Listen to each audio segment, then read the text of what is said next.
கபிலன் வணக்கம்ங்க சார். வணக்கம் சார். கபிலன் ரொம்ப நாளா இந்த விஷயம் குறித்து நம்ம பேசிட்டே இருக்கிறோம். இது அந்த அந்த மாடு மேய்க்கிற பஞ்சாயத்துல இருந்து இது ஆரம்பிக்கிறது. இது கபிலன், இந்த வழக்கை பொறுத்தவரை தமிழ்நாடு அரசாங்கத்தோட ஸ்டாண்டு என்னவா இருக்குதுன்ட்டு இந்த தீர்ப்பு சொல்கிறதுங்க. Okay sir. இப்போ எனக்கு முன்னாடி பேசின நண்பர்கள் தீர்ப்பு குறித்தும் அந்த பகுதியினுடைய மக்களினுடைய மனநிலை குறித்தும் அந்த பகுதியில் இருக்கக்கூடிய சூழலை பத்தி சொன்னாங்க. இதுல அந்த ரிப்போர்ட் 2 ரிப்போர்ட் உச்சநீதிமன்றத்துல சப்மிட் பண்ணப்பட்டிருக்கு. ஒண்ணு அந்த சிஇசியோட ரிப்போர்ட். ஃபர்ஸ்ட் ரிப்போர்ட் டேட்டா இருக்கிற டேட்டாவை வச்சு ஒரு ரிப்போர்ட் சப்மிட் பண்ணியிருக்காங்க. அவங்ககிட்ட கலெக்ட் பண்ண டேட்டாவை வச்சு அதிகாரிகள் கொடுத்த தகவல் அடிப்படையில் ஃபர்ஸ்ட் ரிப்போர்ட் சப்மிட் பண்ணியிருக்காங்க. ரெண்டாவது ரிப்போர்ட் நேரடியாக ஒரு ரெண்டாவது ரிப்போர்ட் நேரடியாக கலந்து அங்க மக்களை சந்திச்சோ அல்லது அங்க உள்ள அதிகாரிகள் கொடுக்கக்கூடிய கருத்துக்களை நேரடியாக பார்த்து ரெண்டாவது ரிப்போர்ட் சப்மிட் பண்ணியிருக்காங்க. ஹலோ, ரிப்போர்ட்டை கேட்குறாங்க.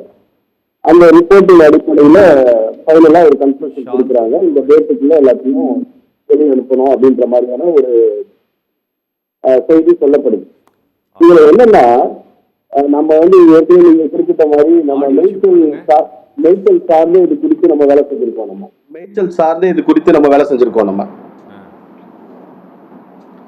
மேய்ச்சல் குறித்து நம்ம இந்த பகுதிகளில் வேலை செஞ்சிருக்கோம். அப்போ நம்ம நேரடியாக இந்த பகுதிகள் எல்லாத்தையுமே நம்ம தொடர்ச்சி ஆய்வுக்கு உட்படுத்தி இருக்கோம். நம்ம அதன் அடிப்படையில் நான் பேசுறேன். இந்த ரிப்போர்ட் ட்ரைபல் டிபார்ட்மெண்ட்டை கனெக்ட் பண்ணிருக்கணும். இது முழுக்க ஃபாரஸ்ட் டிபார்ட்மெண்ட்டும் லோக்கல் டிபார்ட்மெண்ட்ஸை மட்டும் வச்சுதான் இந்த தீர்ப்பு, இந்த சிடபிள்யூசி ரிப்போர்ட் கொடுத்திருக்காங்க. இதுல எங்கேயுமே பழங்குடியினர் சம்பந்தப்பட்ட துறை பங்கெடுக்கவில்லை. அது ஏன் பங்கெடுக்கலன்ற ஒரு கேள்வியை நம்ம தமிழக அரசுக்கு கண்டிப்பா நம்ம அந்த மக்களுடைய சார்பா அந்த கோரிக்கையை நம்ம இங்க வைக்க வேண்டியது இருக்கு. ஏன்னா 2006 வன உரிமை சட்டம் என்ன சொல்லுது அப்படின்னா, பழங்குடியினருக்கு மட்டுமல்ல இந்த பகுதியில் இருக்கக்கூடிய மற்ற வனத்தை சார்ந்து இருக்கக்கூடிய மக்களுக்குமான ஒரு சட்டம் ஒண்ணு இருக்கு, 2006 வன உரிமை சட்டம். அந்த சட்டத்துக்கு உட்படுத்தணும் அப்படின்னா நீங்க ட்ரைபல் டிபார்ட்மெண்ட் அங்க கொண்டு வரணும். ட்ரைபல் டிபார்ட்மெண்டோட ரிப்போர்ட்டையும் வாங்கிதான் சிஇசி நம்ம கோர்ட்ல சப்மிட் பண்ணிருக்கணும். நீங்க அவங்க சிஇசி ரிப்போர்ட்ல அதுல வந்திருக்கிற அந்த டீம் மெம்பர்ஸோட லிஸ்ட பாத்தீங்க அப்படின்னா எங்கேயுமே அதுல ட்ரைபல் டிபார்ட்மெண்ட்டே இருக்காது. இதையே நான் ட்ரைபல் டிபார்ட்மெண்ட்டை குறிப்பிட்டு சொல்றேன் அப்படின்னா, சமீபத்துல ஜம்மு காஷ்மீர்ல ஒரு ரிப்போர்ட் ஒன்று வந்திருக்கு. பழங்குடியினர் டிபார்ட்மெண்ட்ல இருந்து ஒரு ஸ்டேட் கவர்மெண்ட்டுக்கு கொடுக்குறாங்க. எந்த டேட்ல கொடுக்குறாங்கன்னா 30/7 கொடுக்குறாங்க. 30/7/2026. அதுல 2026 வன உரிமை சட்டத்தை அடிப்படையாக கொண்டு இதே மாதிரியான பிரச்சனை தான் அங்கேயும். அந்த பிரச்சனைக்கு 2006 வன உரிமை சட்டத்தின் அடிப்படையில ஒரு ரிப்போர்ட் கொடுக்குது. யார் கொடுக்குறாங்கன்னா ட்ரைபல் டிபார்ட்மெண்ட் கொடுக்குது. ட்ரைபல் டிபார்ட்மெண்ட் ரொம்ப தெளிவா சொல்லுது, இந்த மக்களை நீங்க அப்புறப்படுத்தணுமோ அல்லது வெளியேற்றணும்னு நீங்க ஒரு ஃபாரஸ்ட் டிபார்ட்மெண்ட் சொல்லக்கூடிய அந்த கருத்துக்கள் அடிப்படையில பண்றதுக்கு முன்னாடி இந்த சட்டத்தையும் நீங்க உட்படுத்துங்க. அப்படி உட்படுத்தி பார்க்கும்போது இவர்கள் யாரையுமே வெளியனுப்ப வேண்டிய அவசியமே வராது. 2026 வன உரிமை சட்டத்தின்படி தமிழ்நாடு அரசு ரிப்போர்ட் கொடுத்தாலோ அல்லது சிஇசி ரிப்போர்ட்ல அவங்கள சேர்த்தாலோ இது மாதிரியான தீர்ப்பு வருவதற்கு வாய்ப்பு ரொம்ப குறைவு. ஸோ அந்த அடிப்படையில் நம்ம இந்த டிபேட் வழியா நான் சொல்றோம், என்னுடைய ஆய்வின் அடிப்படையில் நான் சொல்ல வேண்டிய கருத்து என்ன அப்படின்னா, இதுல ட்ரைபல் டிபார்ட்மெண்ட்டை இன்க்ளூட் பண்ணி அதுக்கப்புறம் இதை ரிவ்யூ பண்ணி அதுக்கப்புறம் ஒரு நீங்க கொடுக்குற தீர்ப்பு கண்டிப்பாக அல்லது அந்த அகத்திய மலை அவங்க குறிப்பிடுற அந்த பயோஸ்பியருக்கு சப்போர்ட்டா. ஓகே ஓகே கபிலன், எனக்கு ஒரு விஷயம் சொல்லுங்க கபிலன். அதாவது இப்ப நீங்க பழங்குடியினர் அமைச்சகத்தை இதில் ஒரு மனுதாரராக சேர்த்து அரசு இந்த வழக்கு சீராய்வு மனுவை தாக்கல் செய்தால் சிக்கல் இருக்காது அப்படின்னு சொல்றீங்க.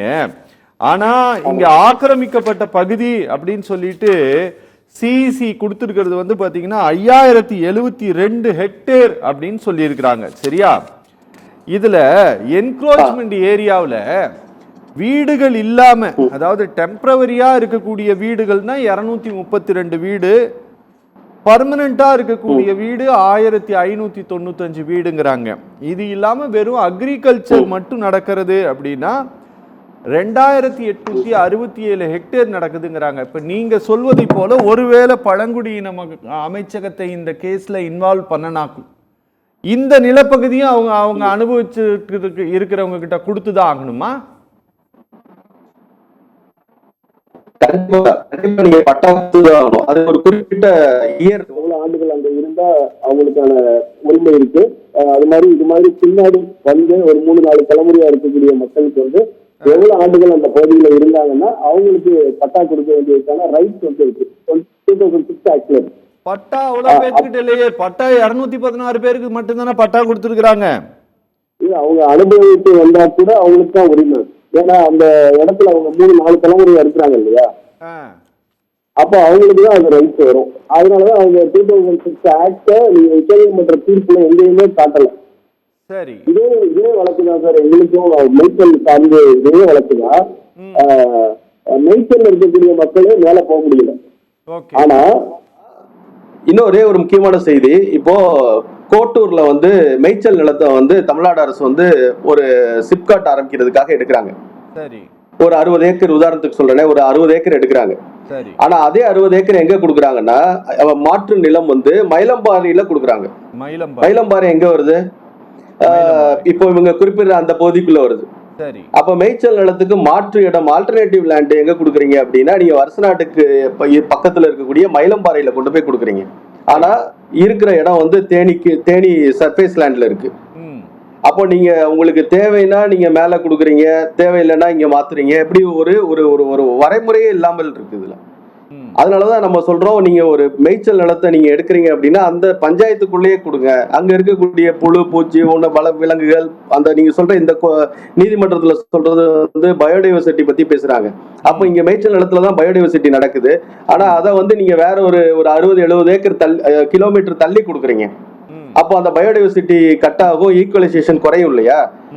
அப்ப நீங்க எந்த ஒரு வழக்குன்னு ஒண்ணு எடுத்தீங்க, ஒரு நீதிமன்றத்துல ஒரு தீர்ப்புன்னு வருதுன்னா ஒரு 360 டிகிரில அது எல்லாரையும் கன்க்ளூட் பண்ற மாதிரி அந்த பார்வையில இருக்கணும். இங்க அப்படி இல்லை. இங்க சோசியல் ஜஸ்டிஸ் இல்ல, அது மாதிரி நேச்சுரல் ஜஸ்டிஸ் இல்ல. அது மாதிரி ஒரு 2006 ஆக்ட்னு ஒண்ணு பார்லிமெண்ட்ல பாஸ் பண்ணி வந்திருக்கு.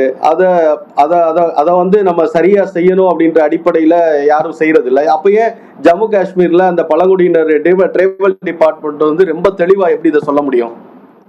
அடிப்படையில அதுக்கான வழிமுறைகள் இல்லைன்னா சொல்ல முடியாது இல்லையா? அது இப்போ வந்த ரிப்போர்ட். அது எப்போ 30/7/2026 வந்திருக்கு. போன மாசம் வந்தது. 15 நாள் கூட ஆகல. அப்ப அவங்க டிபார்ட்மெண்ட் வந்து ஸ்டேட் கவர்மெண்ட்டுக்கு வந்து இதை கொடுக்குறாங்க. நீங்க இதன் அடிப்படையில தான் எந்த மக்களையும் வெளியேற்றணும்னு சொல்லி. அப்ப அது மாதிரி ஏன் இங்க பழங்குடியினர் துறை வந்து ஏன் செய்யல அப்படின்ற ஒரு முக்கியமான கேள்வி இங்க வைக்கணும்னு நினைக்கிறேன் சார். சார், இந்த உத்தரவுல வந்து தெளிவா சொல்றாங்க, அன்ஆத்தரைஸ்டு கேட்டில் crossing has been strictly prohibited. நீங்க இதெல்லாம் இந்த உத்தரவுக்குள்ள வருவதற்கு என்ன காரணம்? முந்தைய உத்தரவுகள் காரணமா? மதுரை உயர்நீதிமன்றத்தினுடைய உத்தரவுகள் எல்லாம் இதெல்லாம் காரணமா? இதுக்கு பின்னாடி வந்து ரொம்ப திட்டமிட்டு நடக்கப்படுது சார். இது முதல்ல மேய்ச்சல் இருக்கிறவங்க கம்மியான ஸ்ட்ரென்த், அவங்க ஒரு 15,000 கேட்டில் தான் இருக்கு அவங்களுக்கு. அதனால முதல்ல அவங்கள வெளியேற்றுறதுக்கு முயற்சி எடுக்கிறாங்க. அதாவது மலைமாடுகள்ல அப்புறம் மலை ஆடுகள் அவங்கள திட்டமிட்டு செய்யறாங்க. அதுவுமே கோவிட் டைம்ல வழக்கு தொடர்றாங்க. கோவிட் டைம்ல எல்லாமே ஆன்லைன்ல நடக்குது. லாக்டவுன்லயே தீர்ப்பு வந்தது.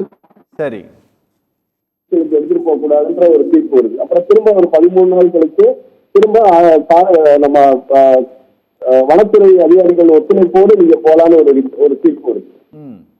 அப்போ நம்ம இது ரிவ்யூ போறோம், ரிவ்யூ வந்து கேன்சல் ஆயிடுது.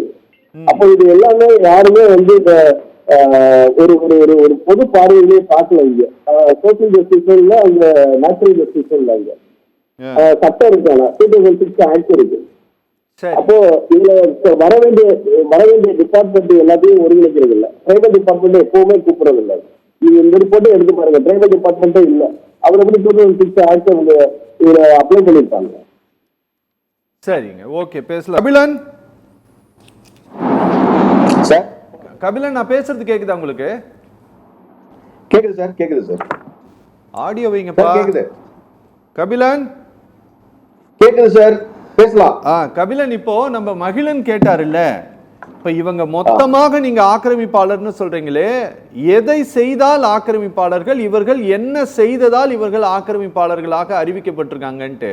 அப்படி ஏதாவது என்க்ரோச்சர்ஸ்னா இதெல்லாம் செஞ்சா என்க்ரோச்சர்ஸ்னு ஏதாவது இது டீடைல் கொடுத்துருக்கா இந்த தீர்ப்புல? அதாவது சார், நான் ஒரு செய்தியை சொல்லணும்னு நினைக்கிறேன். பெனிக்விக் அவங்க பேசும்போது பழங்குடியினர் வந்து மிக குறைவாக இருக்கிறாங்க, அதனால அந்த துறையை நம்ம கூப்பிட வேண்டிய அவசியம் இல்லைன்ற மாதிரியான ஒரு செய்தியை சொன்னாங்க. இதுல வன உரிமை சட்டம் 2006 என்பது அந்த சட்டத்தை செயல்படுத்துறாங்க இல்லையா, அந்த சட்டத்தை செயல்படுத்துவதை கண்காணிக்கக்கூடியவர்களாகவும் ஒருங்கிணைக்கக்கூடியவர்களாக இருக்கக்கூடிய துறை தான் பழங்குடியினர் துறை. சரி.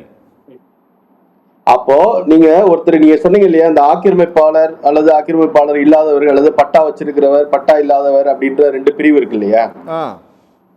நிரந்தரமாக இருக்கிறவங்க அல்லது வந்து பட்டா இல்லாமல் வாழக்கூடியவர்கள் அல்லது விவசாயிகளாக வந்து போறவங்க அப்படின்ற மாதிரியான ஒரு 3 பார்வை அதுல இருக்கு. இதுல இவர்கள் இந்த வரையறை பண்றதுக்கு சில வழிமுறைகள் இருக்கு. அதுக்கு கிராம சபை கூட்டம் நடத்தணும்.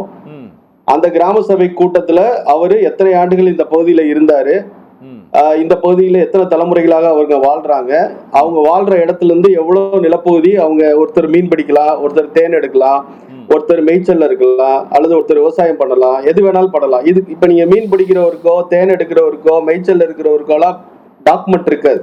அது உரிமை, அது ரைட்ஸ். அது வந்து 60-70 வருஷம் அல்லது 80 வருஷம் 90 வருஷமா தொடர்ச்சியா பண்றாங்கன்னா அந்த ரைட்ஸ் அவங்க தலைமுறைக்கு அப்படியே கொடுத்துட்டே தான் வருவாங்க. சரி. இதுக்கு வந்து தனியா பேப்பர் வந்து ரெவென்யூ டிபார்ட்மெண்ட்டோ ஃபாரஸ்ட் டிபார்ட்மெண்ட்டோ எல்லாம் கொடுக்குற வழக்கம் இல்லை. பிரிட்டிஷ் பீரியடுக்கு அப்புறம் தான் அதுக்கு ஒரு பாஸ் கொடுக்க ஆரம்பிச்சாங்க. சரி. ஒரு நாளைக்கு இவ்வளவு ரூபாயில நீங்க இப்போ இத்தனை மாடுகளோட ஆடுகளோட போயிட்டு வரலான்ற மாதிரியான ஒரு சிஸ்டம் இருந்தது. இப்ப அதெல்லாம் தாண்டி பார்லிமெண்ட்ல பாஸ் பண்ணி 2006 ஒரு ஆக்டே வந்துருச்சு. அந்த ஆக்ட்ல ரொம்ப தெளிவா சொல்றாங்க, கிராம சபை கூட்டம் போடு, அதுக்கு அடுத்த குழு வச்சுக்க, அதுக்கு அடுத்த ஒரு குழு, அதுக்கப்புறம் கலெக்டர் வரைக்கும் வருது, அதுக்கப்புறம் மாநில குழுல வருது. இதெல்லாம் வந்து வரையறை செஞ்சாதான் அவங்களுக்கு ரைட்ஸும் இருக்கு, அவர்களை வெளியேற்றுறதா இல்லையான்றத முடிவு பண்ண வேண்டிய இடமும் இங்கதான் இருக்கு. இதன் அடிப்படையில நீதிமன்றம் தீர்ப்பு கொடுத்ததா அப்படின்றது ஒரு கேள்வியை நான் வைக்கணும்னு நினைக்கிறேன். ஒண்ணு. சரி.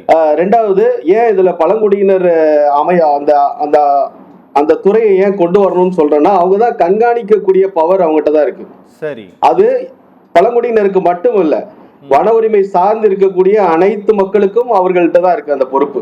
ஓகே. அப்போ நீங்க ஒரு CWC ஒரு பவர் கமிட்டி ஒருத்தர் வர்றாங்க அப்படின்னா, நீங்க 2006 வன உரிமை சட்டத்தை ஒழுங்குபடுத்தக்கூடிய அல்லது கண்காணிக்கக்கூடிய அந்த அமைப்பையும் பக்கத்துல வச்சுக்கிட்டீங்கன்னா தான் உங்கள்கிட்ட சரியான தீர்வு கிடைக்கும். அவங்க கிளியரா சொல்லுவாங்க, நீங்க கிராம சபை கூட்டத்துல போட்டு ப்ராப்பரா எடுத்துட்டு வந்தியான்னு கேட்பாங்க. ஓகே. ஓகே.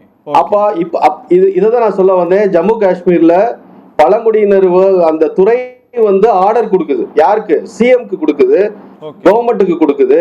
அவங்க நீங்க கொடுத்த கடைசி வரியை மட்டும் நான் வாசிக்கிறேன். நீங்க ஒருத்தரை ஆக்கிரமிப்பாளரா இல்லையா என்பதை அடையாளம் காணணும்னா அல்லது சரிபார்ப்பு நடைமுறை நிறைவடையும் வரை வனத்தில் வசிக்கும் பட்டியல் பழங்குடியினர் அல்லது பிற மரபு வழியாக வனம் சார்ந்து வாழ்பவர்கள் எந்த ஒரு உறுப்பினரும் அவர் வசம் உள்ள வன நிலத்திலிருந்து வெளியேற்றப்படவோ அகற்றப்படவோ கூடாது. யார் கொடுக்கிற ஆர்டர்? பழங்குடியினர் விவகாரத்துறை அமைச்சகம். அந்த துறை வந்து ஆர்டர் போடுது. ஆர்டர் யாருக்கெல்லாம் நகல் அனுப்புது? மாண்புமிகு முதலமைச்சர் ஜம்மு காஷ்மீர், ஆலோசகர் தலைமைச் செயலாளர் ஜம்மு காஷ்மீர், ஆணையர் மற்றும் செயலாளர் வீட்டு வசதி மற்றும் நகர்ப்புற மேம்பாட்டுத்துறை ஜம்மு காஷ்மீர், ஆணையர் மற்றும் செயலாளர் வனத்துறை ஜம்மு காஷ்மீர். இப்படி இருக்கக்கூடிய எல்லா துறைக்கும் அந்த அதிகாரம் இருக்கு. அந்த துறைக்கு இருக்கு அந்த அதிகாரம். அதனால அந்த துறைன்றது பழங்குடியினருக்கான துறை இல்லை, அந்த வனத்தில் உள்ள இருக்கக்கூடிய அனைவருக்குமான துறை. அவர்களையும் கூட வச்சுட்டு நீங்க ரிப்போர்ட் எழுதணும்ன்றதா நம்மளோட இதுதான் நம்ம 2006 மேய்ச்சல்ல நம்ம அந்த நம்மகிட்ட இருந்து அந்த பவர் போனதுக்கான காரணம் என்னன்னு கேட்டீங்கன்னா, வன உரிமை சட்டத்தை உள்ளே கொண்டு வரல. அது உள்ள கொண்டு வந்தாதான் இவங்க வந்தாகணுமே. இவங்க வந்தா இவங்களுக்கான வழிமுறைகளை சொல்லும் போது, ஏன்னா அவங்க வந்து பவர்ஸ் ரொம்ப கம்மியா இருக்கு ட்ரைபல் டிபார்ட்மெண்ட்டுக்கு, வனத்துறைக்கு அதிகாரம் ஜாஸ்தி இருக்கு. அப்ப என்ன ஆகுது அப்படின்னு கேட்டீங்கன்னா, இவங்க சொல்றதா அங்க நிக்குது, இவங்க சொல்றது நிக்க மாட்டேங்குது. சோ இந்த புரிதல் நமக்கு கண்டிப்பா வேணும்ன்றதுனாலதான் இந்த பதிவு பண்றேன். Okay okay.